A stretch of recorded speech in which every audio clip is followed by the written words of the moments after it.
Auteur Detour, wherein three film lovers travel through the filmographies of cinema's most important directors in hopes of finding a greater understanding on the other side.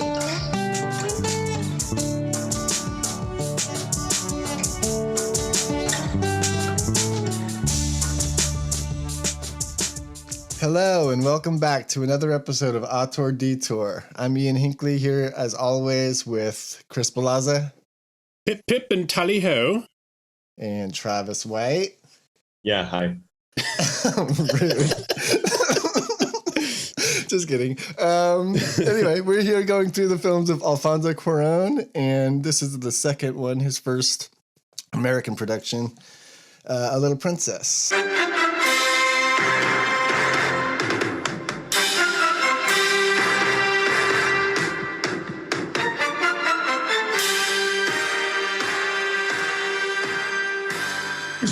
In 1995, 4 years after the stunted release of his cult sex farce, Cuaron finally released his follow-up movie, an American production of Frances Hodgson Burnett's A Little Princess, the third big-screen adaptation of the novel following Mary Pickford's in 1917 and Shirley Temple's from 1939.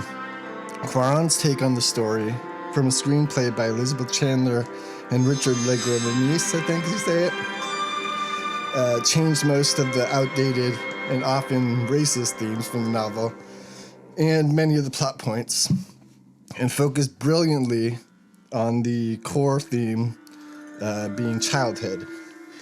The sadness, loneliness, and fear that comes with childhood, and the beauty that a child's imagination and strength of belief can do in spite of it.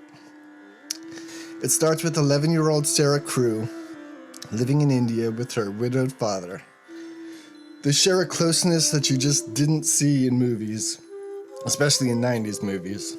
And it's kind of beautiful for me to watch, having an 11-year-old girl myself. But it's 1914, and World War I breaks out, so her father goes to Europe to serve and sends Sarah to Miss Minchin's girls' school in New York. When she's first there, her father's wealth affords her the grace of Miss Minchin, and she quickly makes an impact on almost every girl in the school, using her stories of Indian fairy tales to give them hope in a world that feels pretty hopeless. Most affected is the black servant girl Becky, who lives in the attic and is made to work and suffer and not talk to the other children. Soon, though, news comes that Sarah's father has been killed in action and his riches have been seized, leaving Sarah a penniless orphan. Miss Minchin, no longer bound to privilege Sarah because of her money, takes out all of her own anger and revenge on the child, sending her to live with Becky in the attic, and berating her constantly with the reminder that Sarah is neither special nor a princess. But Sarah's kindness has touched everyone she's met, from Becky to Amelia, Miss Minchin's subordinate sister, to Ram Das, the Indian valet of a wealthy neighbor who lost his son in the war.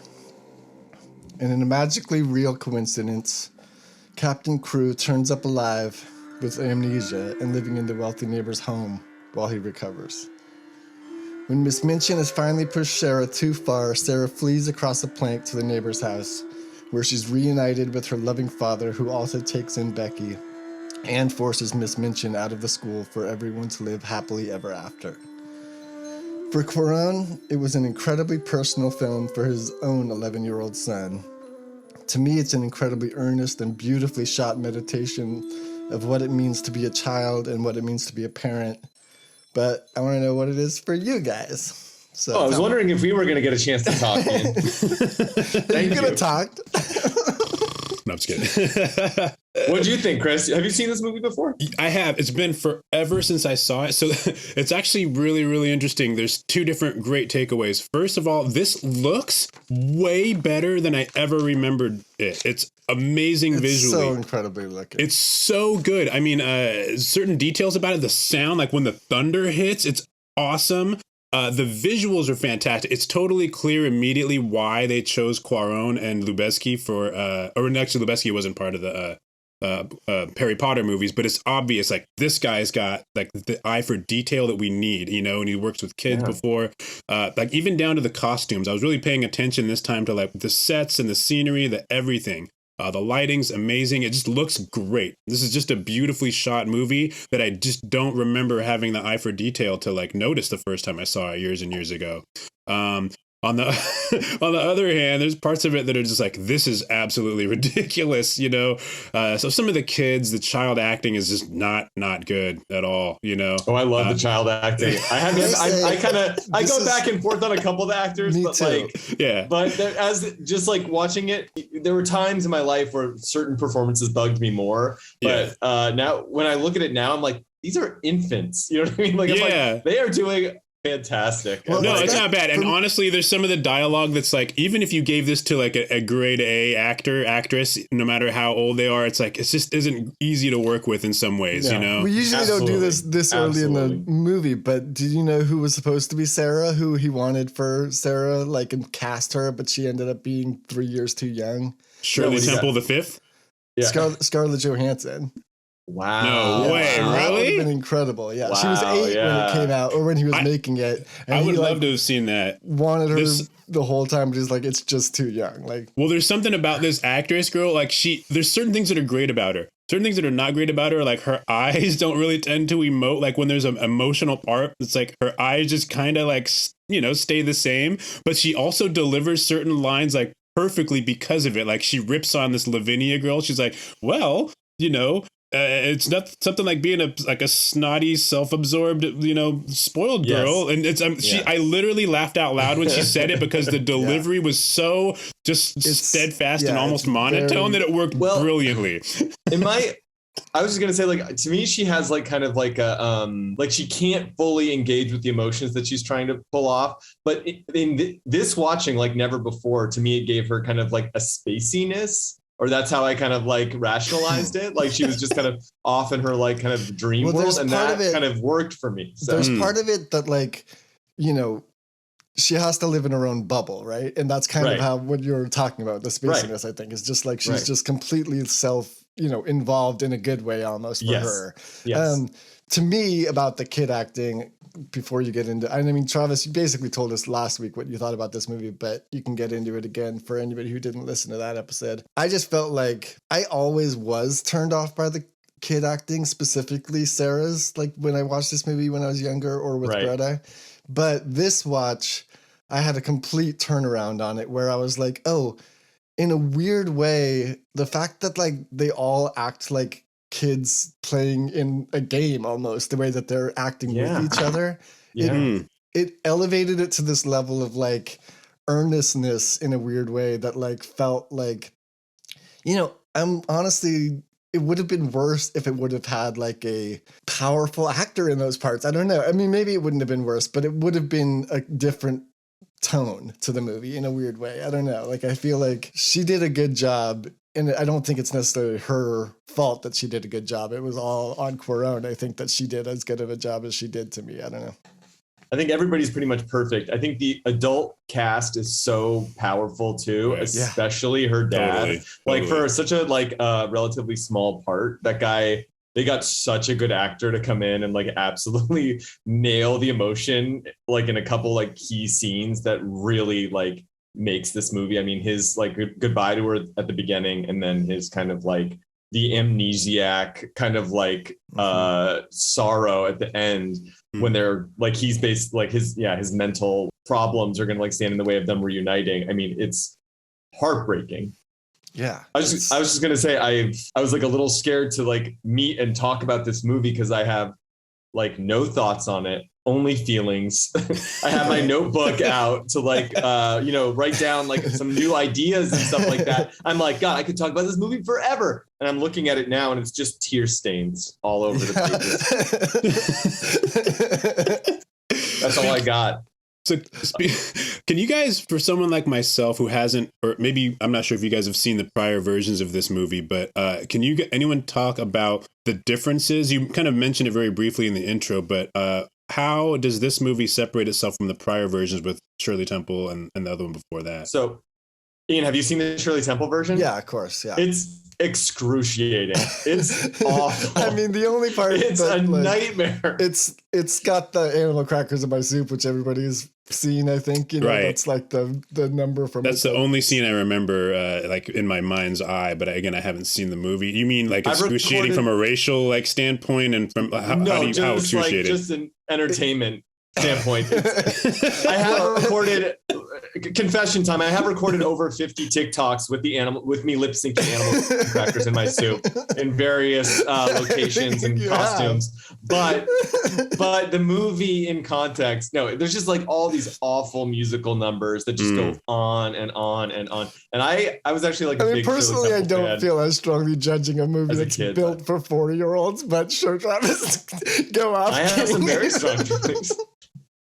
No, it's cute. It's whatever. But yeah. But I mean, this movie was for 10-year-olds, and it's like I don't think it is. I think it's one of my favorite movies of all time. Interesting that you say that, because I don't think it's for 10-year-olds. Like, I think that Alfonso Cuaron this is one of the revelations I had watching this movie after, even though we're only 2 movies into his filmography, and his last one was such a departure, except for a couple of themes and stuff like that. But like, it became clear to me how important the roles of a parent and a child are to him. Like, obviously we mentioned that last time, and how, you know, it's very clear in some movies, like this one, Children of Men, and obviously whatever, Roma, but like,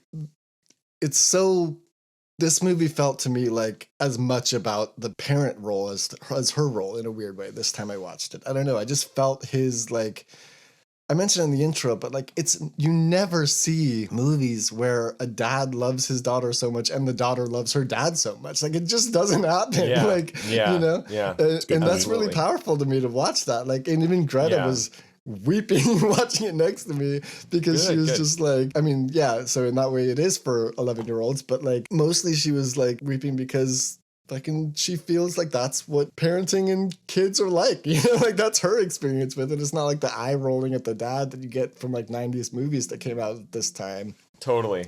Yeah, I was thinking if Tim Allen was cast as the dad, it would have a much different feel.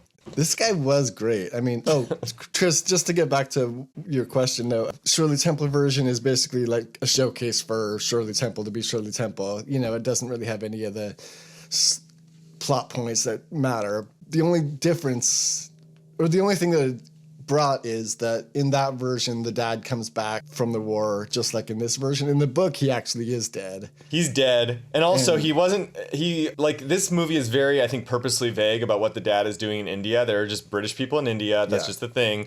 They make, kind of light of colonialism. If they made it in today, there would be like jokes about it. It's like, you're doing what in India? But like, which also would have ruined it. But like, so they really try to like walk this narrow line of like bringing that part of the story in, because I think that is an important part of the story in this and The Secret Garden, which was by the same author.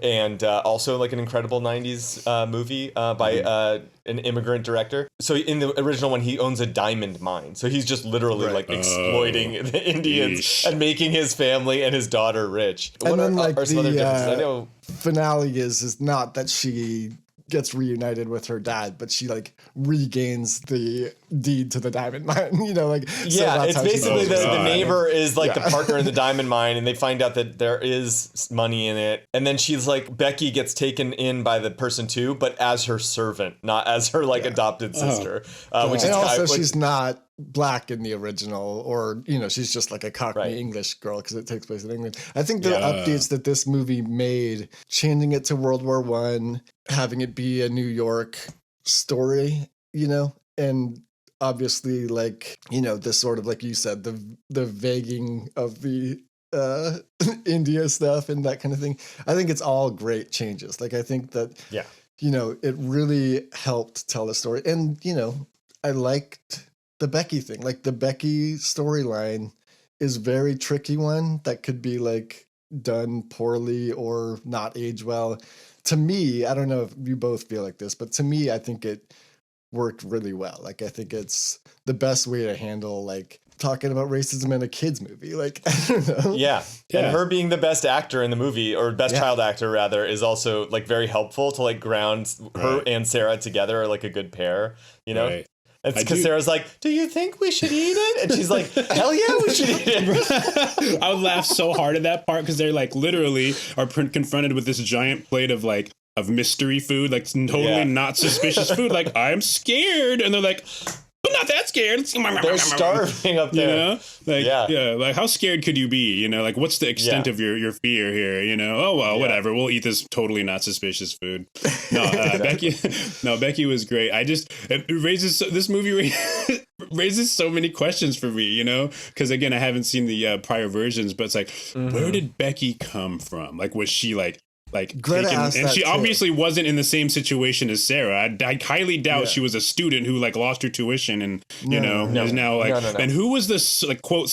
They're like the only people actually cleaning this massive cavernous spotless place, you know? Sure. It's like, wait, who was cleaning this before? And could they not have maybe like brought in a servant that's a little older and might be able to like, you know, pull her like, you know, more weight? Like, what if CPS comes in here, you know? Like, this is just brimming with there was no violations. CPS back then. It was like CPS Hogwarts, is like, how's your servant child working? Do we need to like, I'm pretty sure they had child slavery laws in the U.S. in the 1940s, though, you know? I mean, I'm pretty sure you could enslave children back then. 1910s. In New York.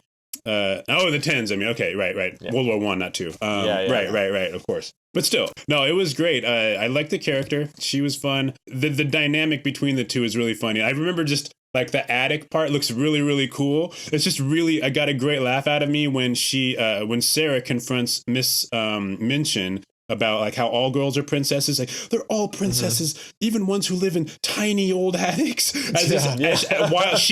While living in the most gigantic attic of all time. It's got like these 50-foot ceilings. It's bigger than my apartment, I know. If I could have that attic with that, like, I with that wish window. I lived in that attic. Oh my God, that New window Yorkers is so awesome. Here's the thing about this movie is like, everything that you're talking about, whether it's the like 2 11-year-old girls doing all of the maintenance of this mansion or whatever, it's all just magical realism. Like, that's where this thing is. Well, Ian, and this is how I mean, I don't want to say I disagree with you, but like, I mean, I think it is important to talk about how well this movie, like how carefully and beautifully this movie like recreates like the viewpoint of a child, right? Everything is like you're saying, it's magical realism, but specifically from the view of a child. And when you say it's like it's also for adult parents, I think that at any age you can really get something out of the story and out of the movie.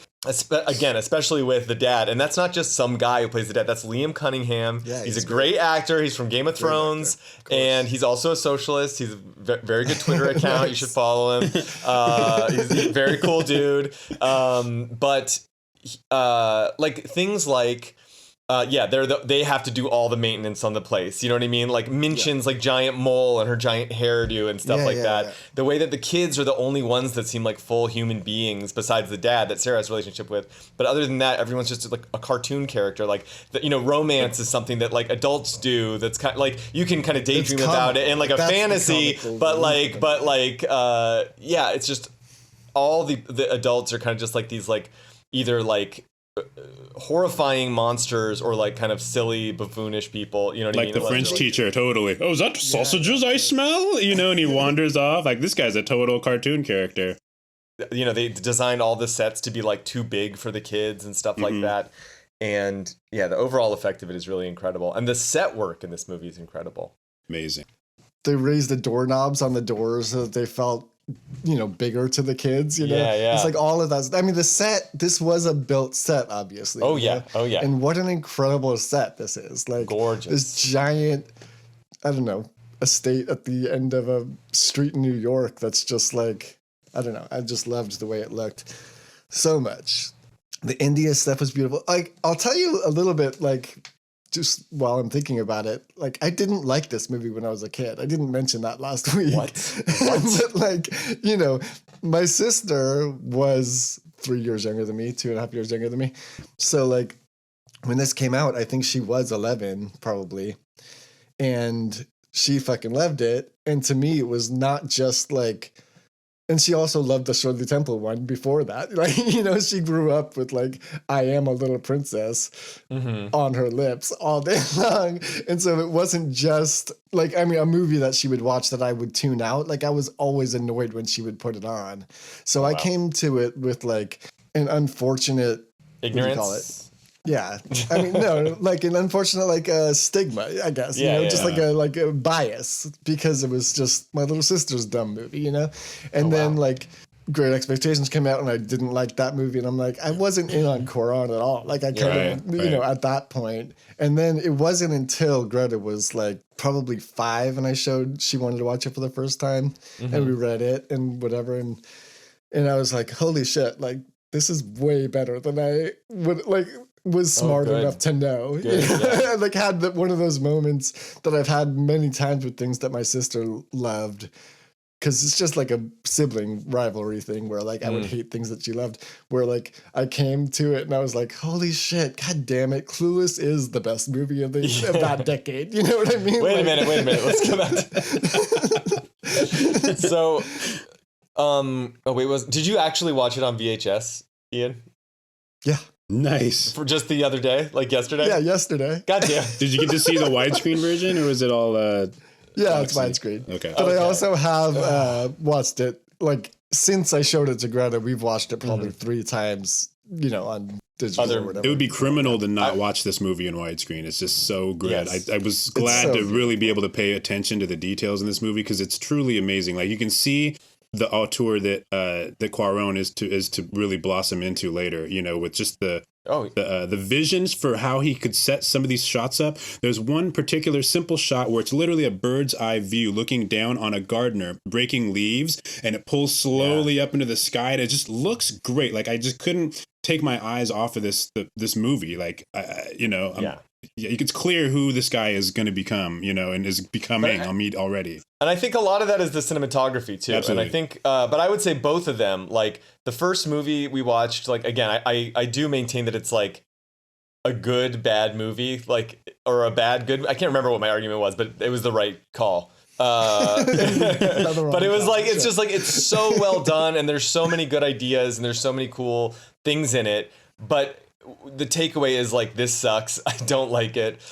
This movie, like, both of them, like, are just, every shot is like not only like gorgeous to look at and meaningful and stuff like that, but it's like everything is so well realized, and the whole story as a whole is so powerful.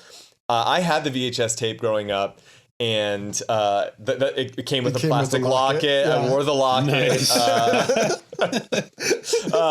It had me and Sarah in there, best buds. I got the tattoo of the locket on your chest. But like when I watch it now, it's so powerful to me, and I can't tell if the impression that it made on my brain is just like reacting to seeing it again. Do you know what I mean? Or if it's like still good all over again. Like I don't know if my taste was so formed by this film because it was so amazing and radical to me when I first saw it. Or I think to Chris's point earlier, like it's ages so incredibly beautifully also. Like I think, you know, I completely understand the reaction you had to it when you were a kid as like a young cinephile in a weird way, like coming into your own as that and seeing like a blossoming auteur like come out of Cuarón in this movie.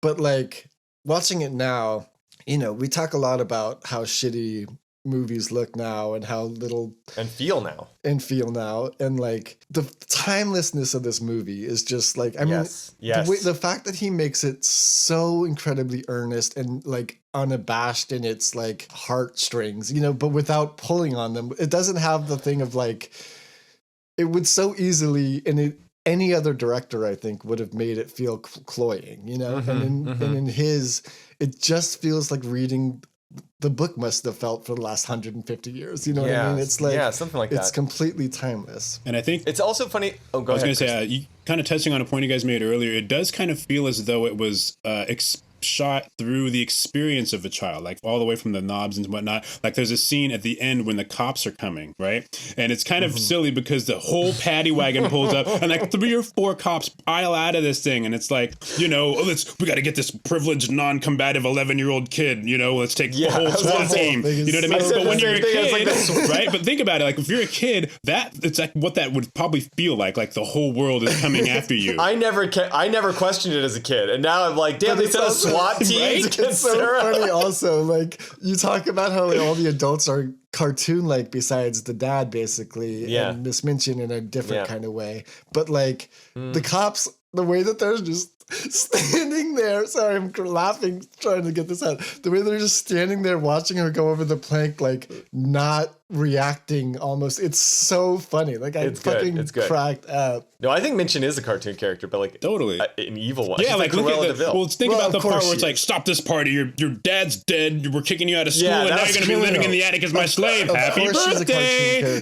Okay. I do think that like the woman, I can't remember who plays her. Sorry, but the woman who plays her like. It doesn't go for the Matilda version of this, which came out probably around the same time, where it's like another great film. Yeah, of course, great movie. But like that movie has like the full cartoon effect, like zooming in on her face and having it be over. Like she plays it subtly, despite being, an archetype and dramatic. Or she plays it like with some nuance or something. I should not say it's not subtle. It's she not definitely subtle. Isn't subtle. I there's guess layers nuances, anyway, there's like it's funny because like there's so much irony in the Cuaron's first film.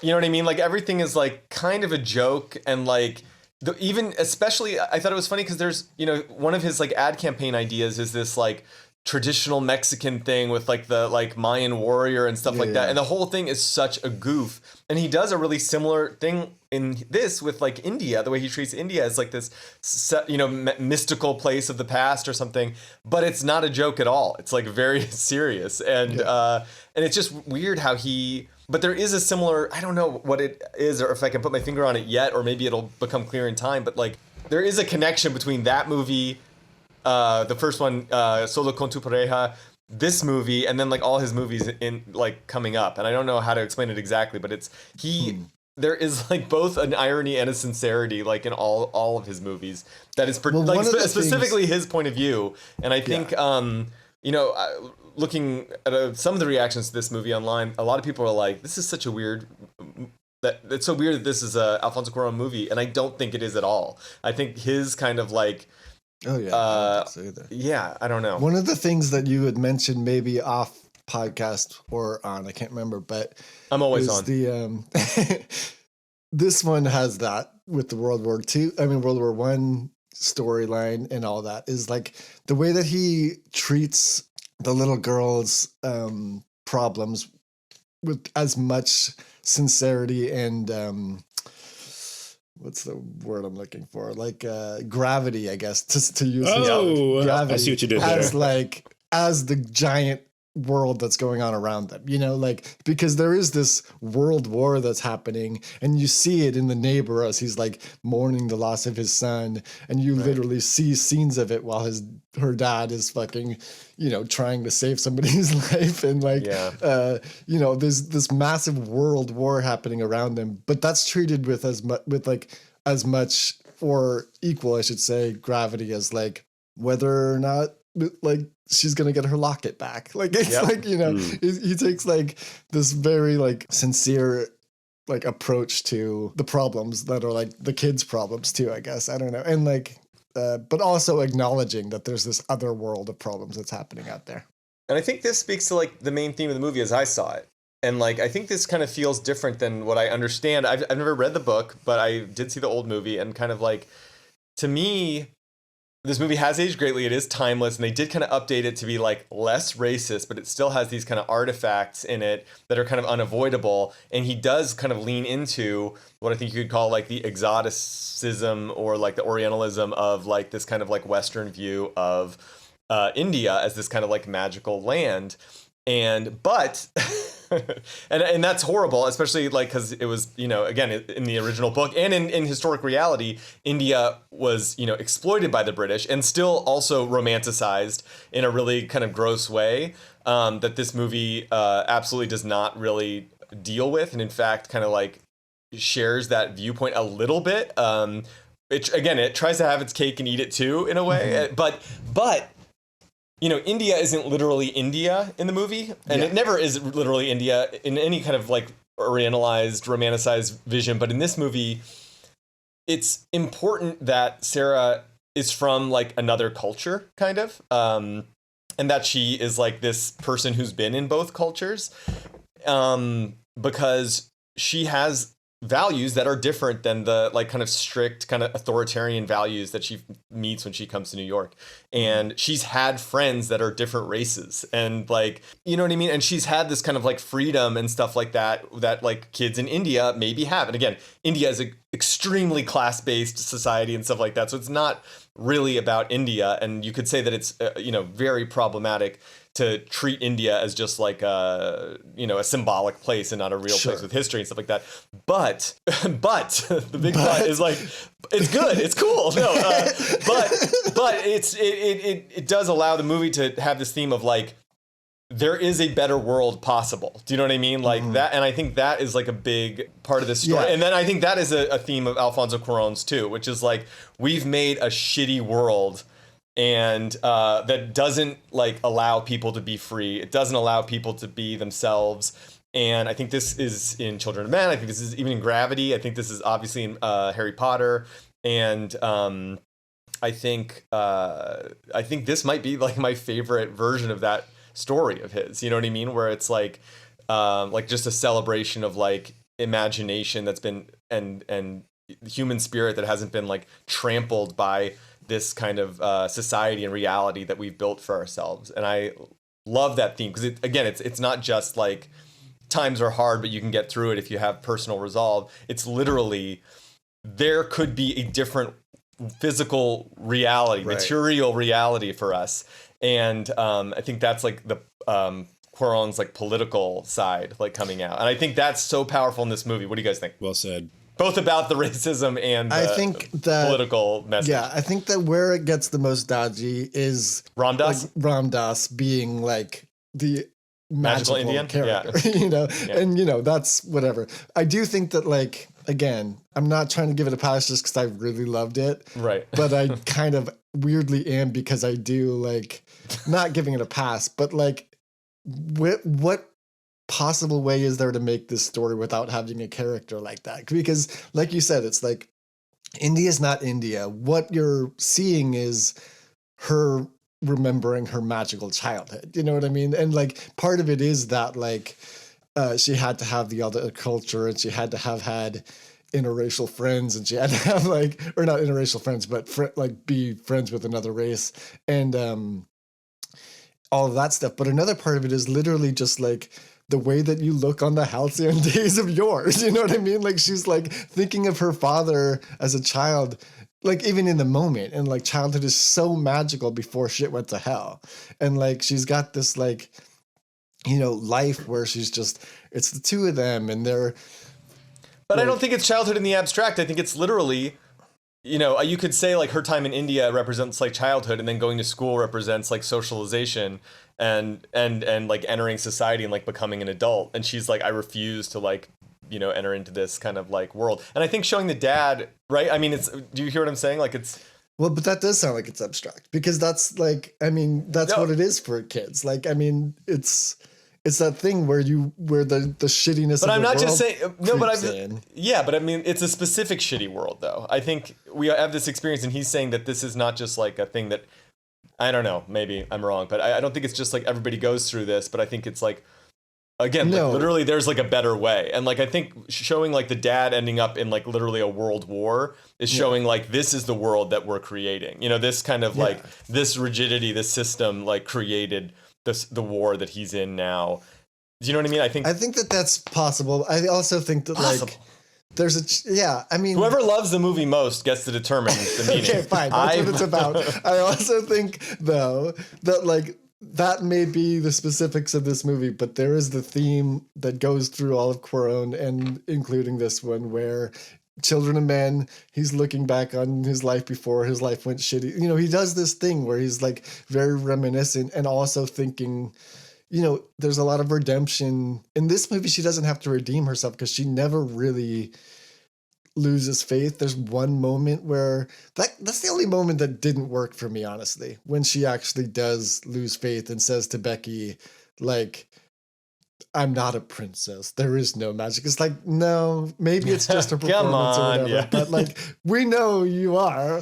This movie's called A Little Princess. All my homies were chanting, princess, princess, princess. You know, that's the only. And when she's like, we are a princess, we're like, yeah. That's the only crisis of faith she has in the movie, you know, is that one moment. And it doesn't really fucking matter. He could have cut that for. I agree. I actually agree. There's no like low, you know, she doesn't have like the doldrum, the bottoming out of sorts. Exactly. And so, but most of his characters do. Like most of his characters in his movies, you pick up with them when they're in those doldrums of life and they're like, life was great. Gravity. She's like mourning the loss of her child, and she's in this incredibly dark place that she has to pull herself out of. Children of Men, he's mourning the loss, and he's like incredibly scummy and shitty, and he has to like redeem himself. And all of his movies have, you know, a little bit of that, I think. Yeah. And I think that like, let's say there's parallel themes. Different. This isn't that different for her. I mean, it's obviously more fantastical and more like you know, storybook like for it to be like an arc of going from the India to, you know, a happy ending like that, like with like this sad moment in the middle of it kind of thing.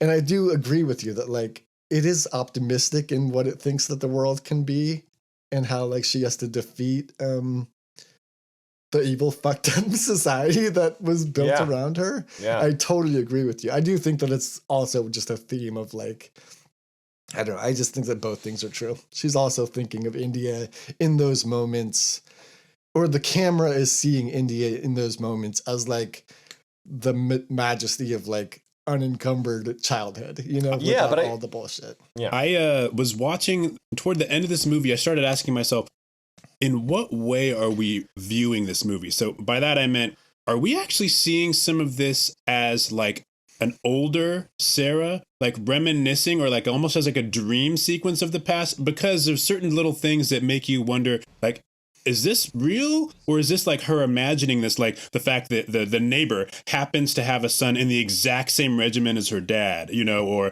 the neighbor happens to have this Indian house guy, like a keeper guy, servant guy, or, you know, assistant. Like there's certain things that would fit in like a dream almost. Like this is how I remembered it, you know. But it's also clear that, you know, toward the end, it's more of like a fairy tale in its construction, right? So a lot of these details, of course, come together like they would in a fairy tale. So it kind of makes me wonder, like, who am I seeing this? Whose eyes am I seeing this through? You know, and how is this story being told? And you know, the more we talk about it, it's clear this is really like from the vantage of a child. And a lot of it would make sense if we can see it through those eyes. So, yeah, that's kind of how. Yeah, and I think it is ridiculous, like all the little like coincidences and stuff like that. But you just kind of buy them because the story is so, to me, it's so powerful. Right. I do think it's interesting, like how kind of like the movie in general is so stylized and beautiful and stuff like that. But then they kick it into like the stratosphere with like the storybook passages, the story of the Ramanaya or whatever it's called. Love that. Yeah, Rama. I love that stuff so much. Good. Basically, everybody who talks about The Fall, you know that movie, The Fall? Yeah. I'm like, they just old news. I do like that movie. Tarsem Singh didn't do anything that this movie didn't do faster and better. Although that early CGI monster, like I have mixed feelings about that. Amazing. What are you talking about? That's like one of the best parts of the movie. It's so cool. great. It's kind of cool. I love that they were like trying to push it and do something new and exciting, but it looks so like, it looks like one of the, like those, the 3DO or like the Jaguar, one of those like the early 3D video game systems Jaguar. that never Yeah, caught yeah, on. yeah. The way they had their own kind of aesthetic that they tried to build from the ground up that just never went anywhere. Yeah. It feels like you're watching something like that. My other favorite 90s movie, Mortal Kombat, also has scenes like that stuff. And it just ages so poorly. Like if that was like a stop motion monster, like this movie would like probably be my all-time favorite film. It actually makes sense. It would be like an old Sinbad in the Seven Seas kind of like old school that monster. would have fit perfectly. so much I think you're better. right. I think you're right there. Yeah, actually. with all the real lighting on those beautiful sets that they made, like a real 3D creature would have been incredible. You guys, I just saw the most amazing movie. Have you heard of Mad God? No. So this guy Phil Tippett, who did special effects for the original Star Wars, and then he went on to do the stop motion for like RoboCop and stuff like that. But then he also did stop motion tests for Jurassic Park. And he famously, when they showed him like, no, we're gonna do it with CGI, look at this, he went, oh shit, I just went extinct, didn't I? And like, but then he learned 3D modeling just for that movie and did the dinosaurs for that movie. And then he went on to do Starship Troopers and all this other stuff. Anyway, for the last 30 years, he's been working on a stop motion animated epic, and it just came out in the last year. He's been showing it at film festivals. I saw it in Alameda. It is like one of the most disturbing, horrible, wonderful things I've ever seen in my life. If you get a chance, I'm sure you'll love it. It's called Mad God. Count me in. That sounds amazing. Yeah. Stop motion animated, but with a little bit of like people, like real people filmed and like edited in weird ways. It's totally experimental and bizarre. It's like at least an hour and a half long, and there's no dialogue, and highest possible recommendation. Sweet. Awesome. Just a little aside. Sounds kind of like that movie, what's it called? Fantastic Planet or whatever, that French movie. Oh, It's yeah. like weird animation, almost no talking. Yeah. Anyway. This will ruin your life, though. Okay. It's like, Hooray. it's less like, ooh, funny, like, but it's more like, what you're subjecting yourself to an experience. See it on the big screen if at all possible, because the audio, too, is like, you need to be like, bludgeoned by it, I think, to have the full experience. Cool. Speaking of people like that work in the effects department, or whatever you want to call it, taking center stage, Lubeski owns this movie. I mean, he may be the MVP of this movie, you know? Mm-hmm, It's totally. so beautifully shot. And like, I mean, obviously it's Alfonso Cuaron's green thing, but like the amount of green in this we movie. don't know whose green thing it is, but I mean, right? Well, I mean, he's like, talked about it. Like he's Okay. because Because Lubeski's talked about it too. He's talked about how like you can light green in like more different ways and play with it, like I'm in sure, a cool like, range or cool or warm range. And so it may be a thing that they share. I mean, they may I'm share sure a lot that of their like the visuals way that ability, he yeah. shoots green is what made Alfonso Cuarón obsessed with it. But he talks about knows? about Who how knows? obsessed he was with the color green at that time. No shit, fucking Sherlock. We Yeah. can see it because it's like everything on this movie was so incredibly green, and I was so in love with it. Like it was Yep. so beautiful to me. I mean, the other thing that was Well, the green also gives it a cool like cohesiveness. So it feels like, again, like feels kind of like a fairy tale or something like that, right? Where you're in a world where just everything of course, is on a well, scale of green. But also somebody said, like, I think the production designer was talking about when you just have green as like a base color, it almost reminds you of like an old photograph where like everything's kind of sepia or something like there's a little color, but like they don't have a full range of color. So I think that kind that of makes sense. that That's totally actually adds to like the timelessness of the thing. Yeah, I mean the production design in this movie, it's insane. incredible. And all the kids like are great. The way they direct the kids, there's like almost like a Picnic at Hanging Rock kind of vibe at one point, like when the girls are just like lazily sitting around, Right. And then one picked their nose, which I thought was really funny. Yeah. I was like, yeah. I do like it. Felt improvisational. Like the way that they filmed the kids, you know, which I think he has said that was like the scene when the snow burst through the window. He basically just let Sarah have that, you know, and she just started twirling and all that stuff was all her, like just improvising. And I guess, you know, originally there was no snow, but he was like, oh, you can't see the wind. It looks like it's like too magic with the just windows suddenly opening. So they added the snow. And that scene is incredible to look at. Like it's such a beautiful, it reminds me of like the scene in Cinderella when she like transforms into the ballroom gown and she twirls around and there's like, you know, dust all around her, fairy dust all around her or whatever. Yeah. It's incredible. That was the only part that got me a little cringy though, was like seeing Ram Dass and he's kind of like bowing and the music. I'm like, this is a little much, but you know, like I was almost, when she sees him for the first time in his Indian clothes, like so colorful and beautiful, in the past, that's really rubbed me the wrong way. That moment, or not just that moment, but like his character in general. It rubs me the wrong way later, mostly when he seems to know things he shouldn't know, you know, when he's like, I mean, he doesn't overtly say anything magical, but he does. I mean, obviously like fills their fucking attic with goodies, but aside from that, like him sort of kind of nodding as if he knows what's going to happen the whole time rubs me the wrong way.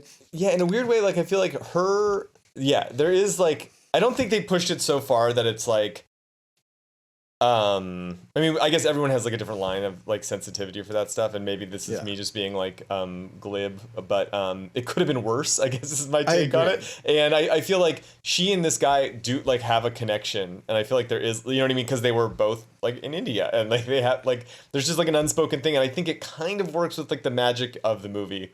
But again, that's I feel what like I was trying to say when I was saying I was giving it a pass, was not because I do give it a pass, but it's just like on the scale of movies, this is so far on the better side than the worst side in terms of racism. You know what I mean? Like so many movies are more racist than this, especially if they're dealing with India, like magical India, or you know, a black servant girl, like all that stuff, you know, like I think that they handled all of that stuff really well. And the fact that like 95 is a long time ago, it's not that long ago, but it's long enough ago that like for her to see Becky and immediately want to start talking to her and be like her friend, and then like call out that it doesn't matter that she has a different color of skin, like that's even didn't really happen in 1995 that often. You know what I mean? Like that's like, I can't think of a lot of movies that like would call it out.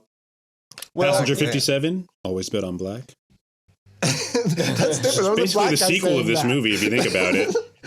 I was the black guy said that. It was like a white girl saying it to another white girl in this. True. You know? True. For as dodgy as it could have been, it passed with like a B+ with the racist stuff. I was really watching it for that, really, in mind when I was watching it, because I remember like, how I want to see this now, you know, as a slightly older, more observant, you know, film viewer.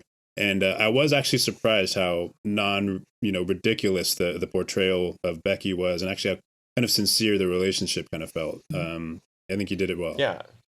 I think their relationship is pretty and I think good too, yeah. You know, the Ram Dass Sarah relationship is like, it's so perfectly like built for the movie. But like outside of the movie, I can imagine if you were like an Indian scholar at the time, not a scholar, but like a activist or whatever you want to call it for Indian portrayal in cinema, you'd be like, can we not fucking do this over and over again, of having like the character that's just here to help the little white girl, you know? I get that part. Right. And the fact that I was glad that they didn't do that with Becky also. Like she had her own inner life. Yeah, that's what I was trying to say. Like, she's like a real character in the movie. Like, When I was going to say too, the dream sequences of Rama and Sari, or whatever their names are, I think, are also, you know, the dad's character, or the Liam Cunningham is playing Rama, you know.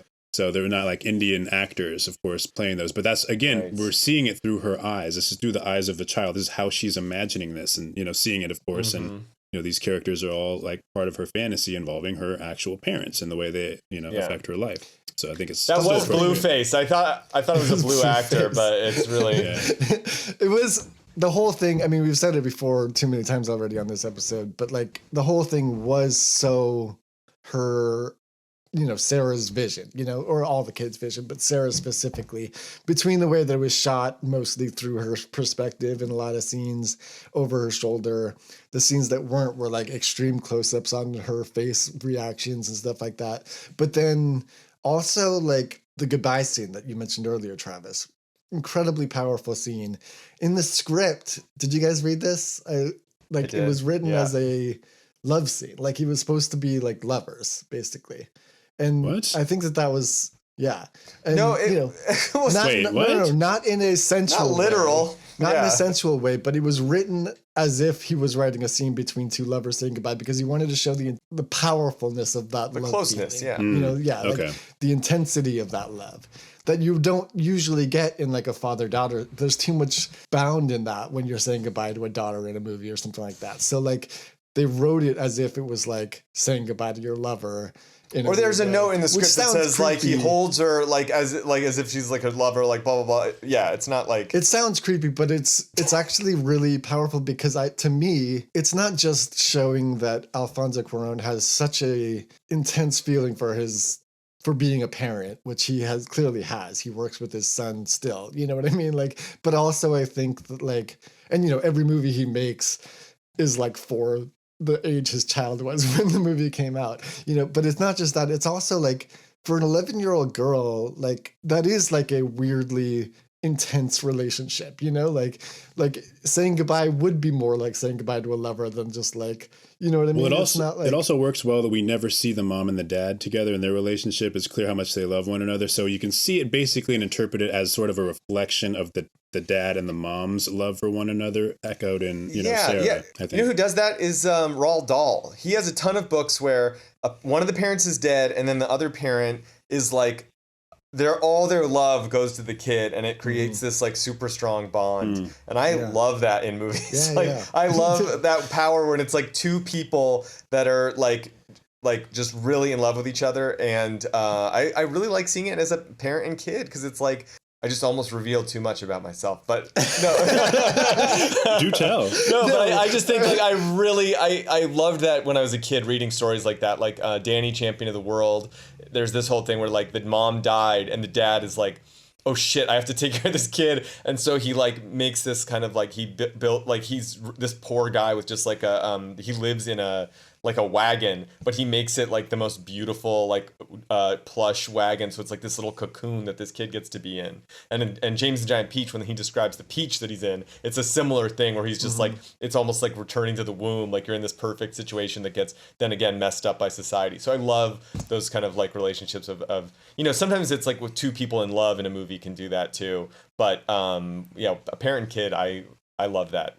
Yeah. Again, one parent, one kid, and just this like super tight bond. It's such a cool thing to me. Yeah. Yeah, it gets you every time. It gets me. Yeah, but I think you're totally right on, Chris. You're totally right. They're like all they have in the world together. Yeah, and when he goes to war, you're like, why? Right. Yeah. But I think that scene is, it is also from her perspective. Like it is for, that's one of those rare scenes that's actually a two-hander, like it's both of them sort of giving a full range of performance. Like not to mention like every ray of light and every detail of the productions. Like this movie is literally like firing on all cylinders. Like this movie, like am I crazy? Like this is one of the best movies I've ever seen in my life. It's really fucking good, and it's so it's so worth mentioning that it did not do well when it opened. Like it kind of bombed. And I don't know if you can really call it a bomb if it got such a critical, like it was a, sensation. Critical darling.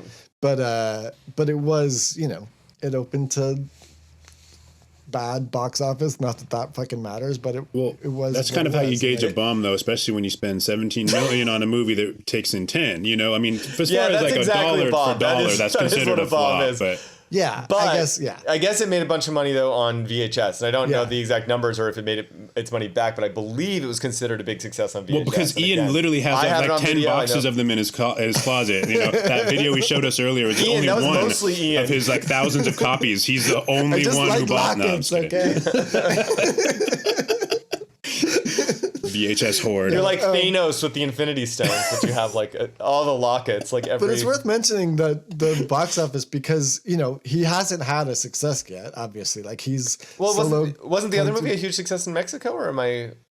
No, am I forgetting? It wasn't. Oh. I mean, it was a cult movie. It grew over years and years and years. So, and then this one came out and.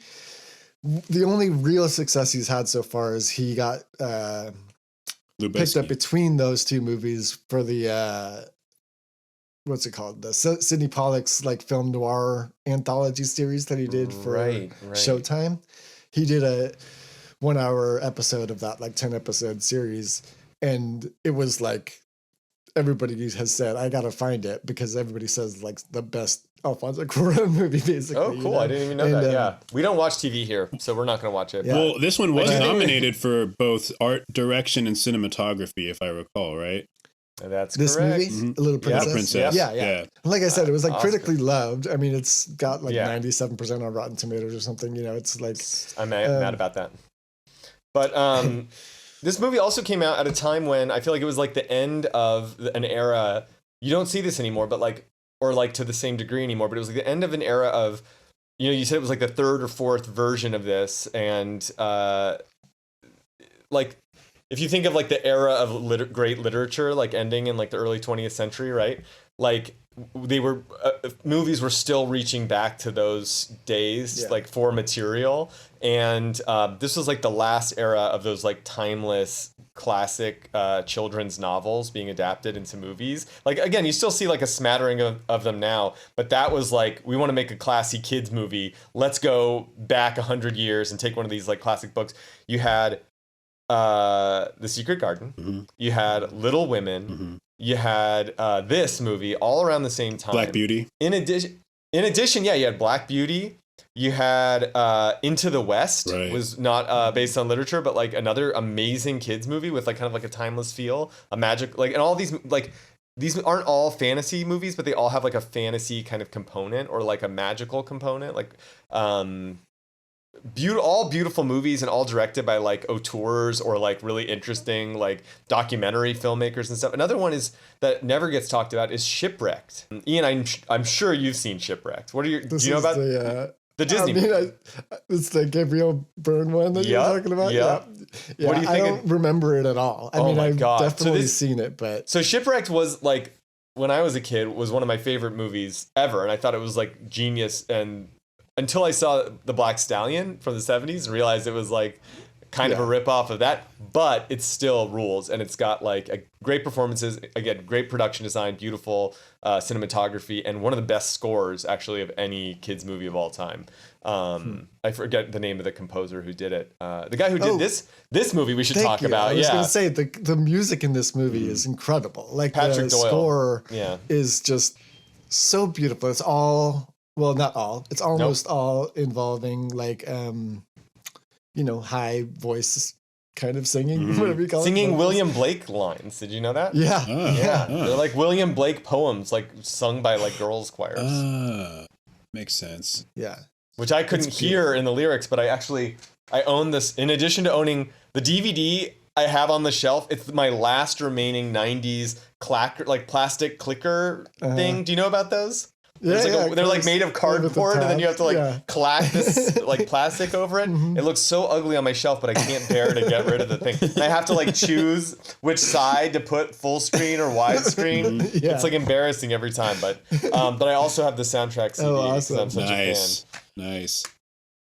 Really good music. Really good. Yeah, great music. And Patrick Doyle, he did the score of Into the West. He did a bunch of other amazing scores. He's still doing it. He did the score of Brave, I think, Pixar's Brave. Cool. Yeah.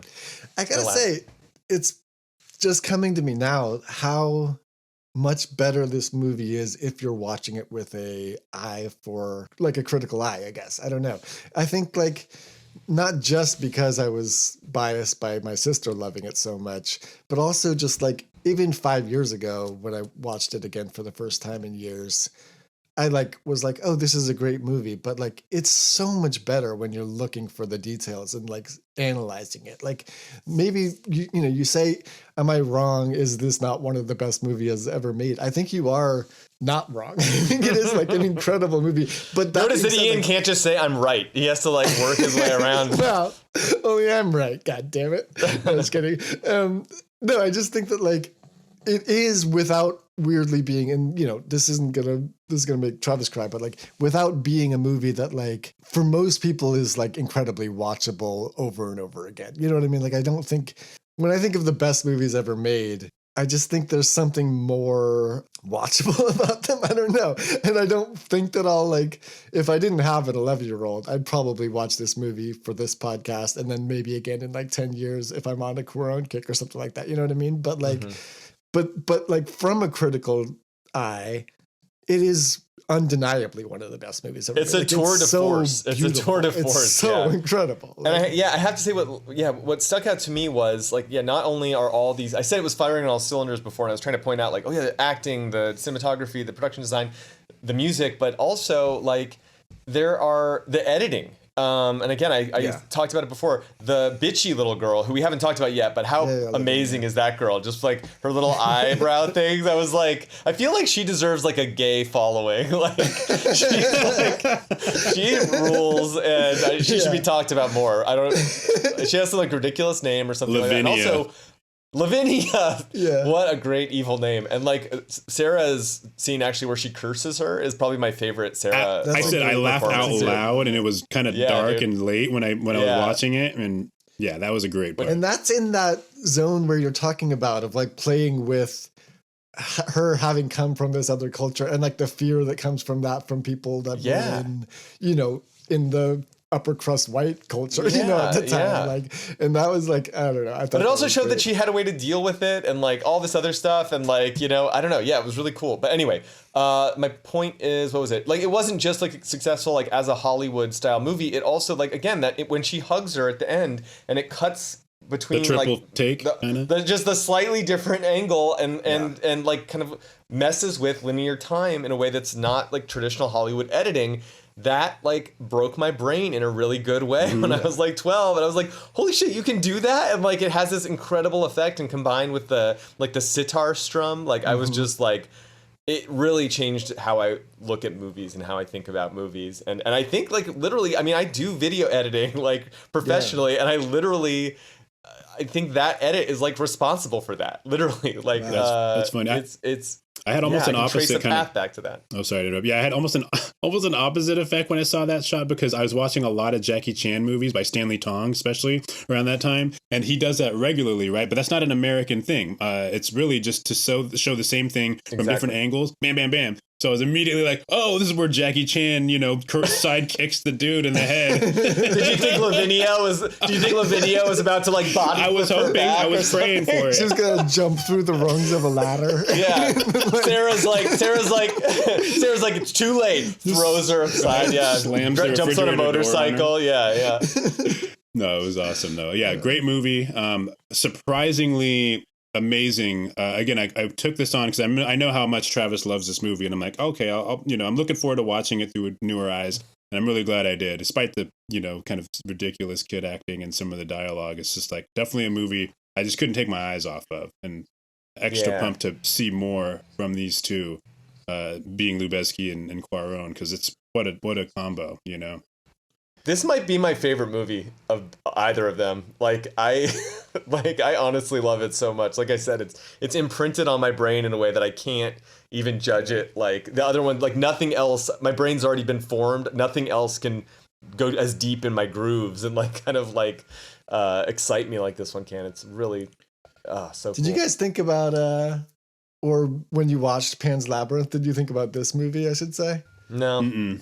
This movie's a million times better than Pan's Labyrinth. That's fair. Like Alfonso Cuaron, I don't know how he does it exactly, but I think that like we haven't really talked that much about his contemporaries besides the one that he like works specifically with. Right.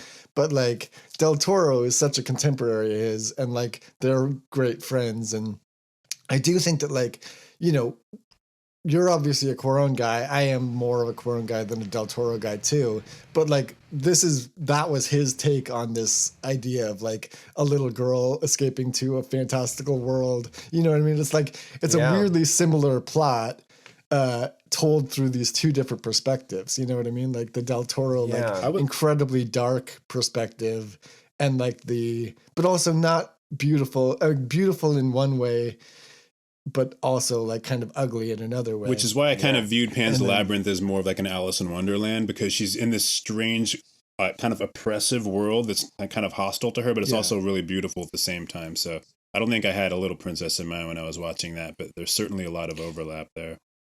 Sure. Yeah, it's just his movie. Like, you know, I love Guillermo del Toro's movies, but at the same time, it's really hard for me to like emotionally engage with them. I think they're formally really incredible, but they often don't like. They're, to me, like, I kind of like forget about them after I watch them because they're like, they just don't like ignite my, like, I don't know, whatever. Visually, they're so incredible. Like, they're, you know, the monsters and stuff like that, and some of the camera stuff, like, but they just leave me so emotionally cold. Whereas this one, like, from the very beginning, it's just like, I'm so, what's the word?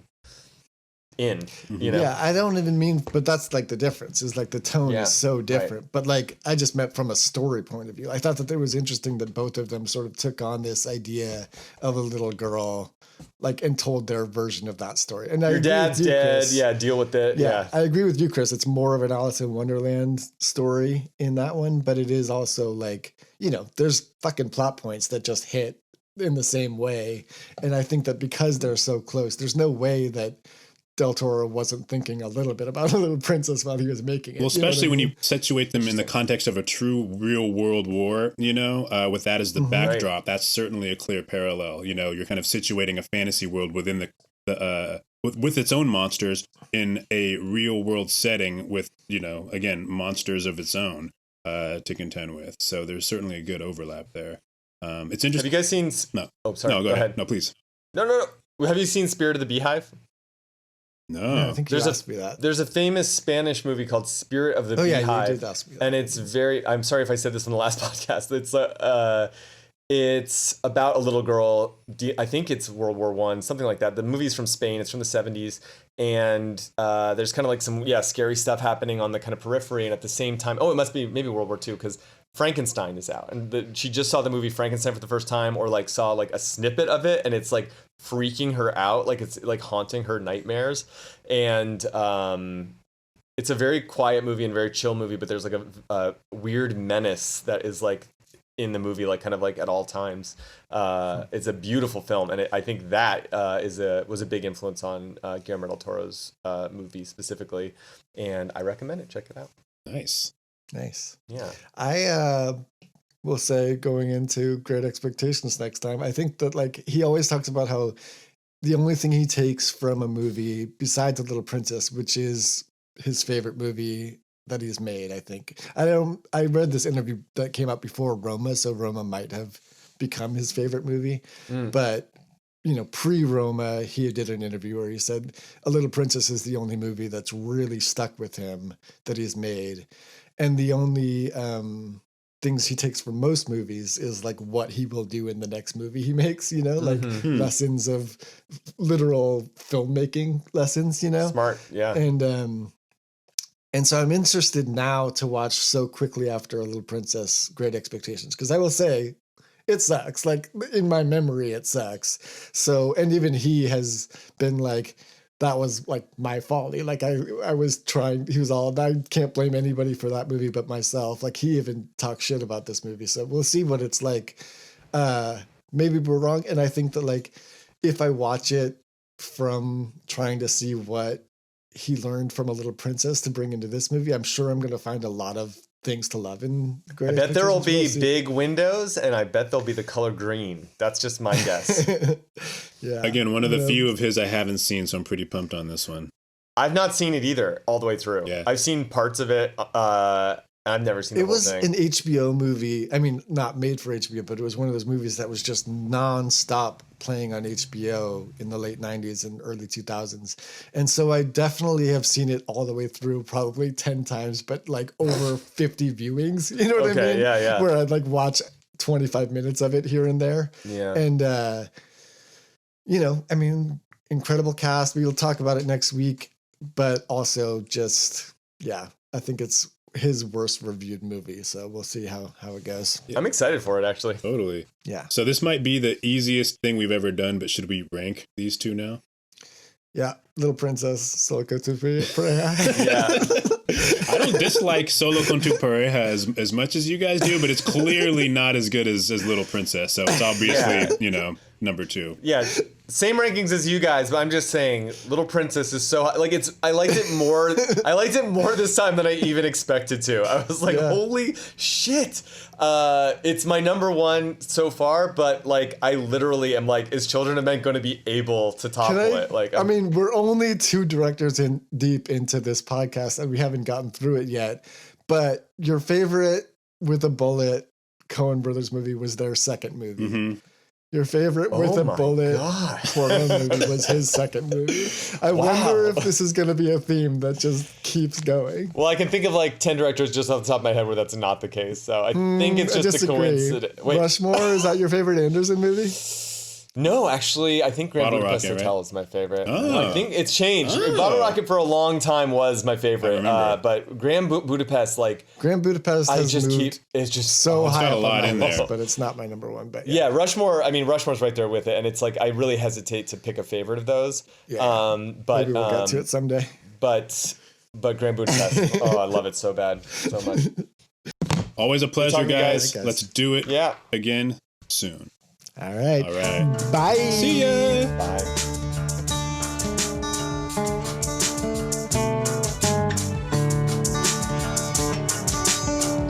Thank you for listening to Autour Detour. We'll see you again next week.